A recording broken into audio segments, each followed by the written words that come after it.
I'd like to ask that I could be recorded. Chancellor Katehi, I observed your response over the first 72 hours, and I've observed your response tonight. I think tonight you have done a great job, or at least a good job, of trying to acknowledge our concerns and making some concrete proposals for what you can do to make things better. During the first 72 hours, however, there was no leadership, a lack of concrete proposals, all of the PR was botched and contradictory, and as a result I came up with a list to help you. 10 things that you can do in the next 24 hours that will instill confidence, that will help you earn my trust and the trust of the other students here, I believe. 4 of these, I have heard tonight, have already been accommodated, and I would like to thank the Chancellor and the other members of the panel. I'd like to begin with redressing the victims. The first 2 you have already solved, and I'd like to acknowledge this. You have provided amnesty for the arrested protesters, and you have promised to pay for their medical bills. I appreciate this. However, I would also like to see several other things. I think it's important, most of all, that all 5 of the investigating task forces and committees have unfettered access to all of your communications from the last 6 months regarding any form of student protest. Additionally, they should have access to all of these communications from within the police department. That way we can know what was said, who said it, what was authorized, what wasn't. I think you also should publicly recommend that the police chief, Lieutenant Pike, any officers between them in the chain of command be fired upon investigation's completion. Finally, I have 3 requests that I believe you could make that would help us address the economic concerns. First, publicly tell the regents that you oppose large fee hikes. Second, publicly ask the regents for a moratorium on any such hikes until there is time for the taxpayers, university stakeholders, students, faculty, staff, and other members of the UC community like alumni to make their voices heard. Finally, personally begin today, commit to lobbying Sacramento and Washington for changes in the tax code so that affordable education can survive in the country and in the state. Thank you.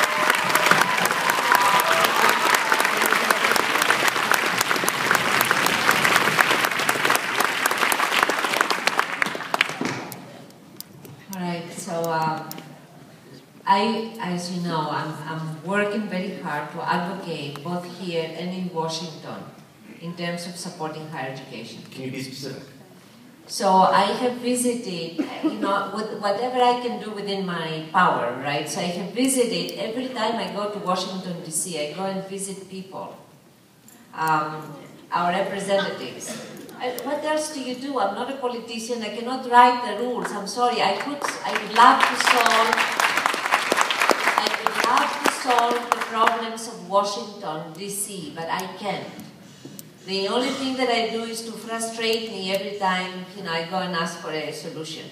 But I go and I remind them why it is important to keep higher education very high up, in terms especially of the Pell Grants that they give to our students, because that's what we get from the federal government, and in terms of research primarily, because it is critical to keep it up. Now when we go to the state, and I have been speaking with representatives in their offices, outside of their offices, in the residence, everywhere, on the phone. I'm trying to really explain why it is important to support higher education. And I will keep Does that include changes in tax policy? Well, of course we talk about that.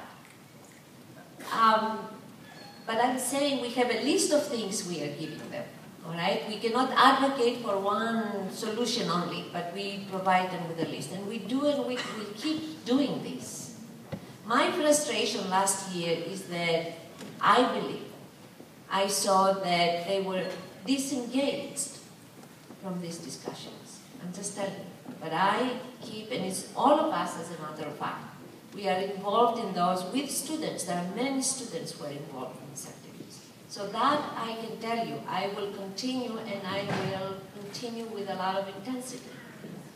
In terms of tuition increases, not just me, all the chancellors, we have indicated to President Yudov and to the state that keep increasing tuition the way we have is unsustainable. They know that. And so I will continue with that message. And I can just promise you that.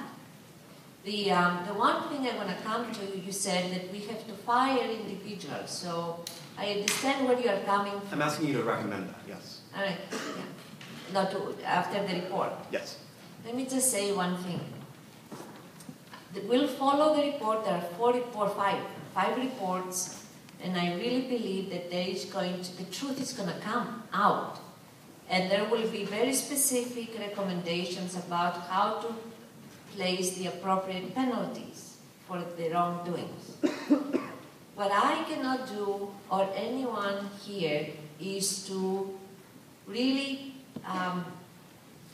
violate the trust in us in terms of following due process.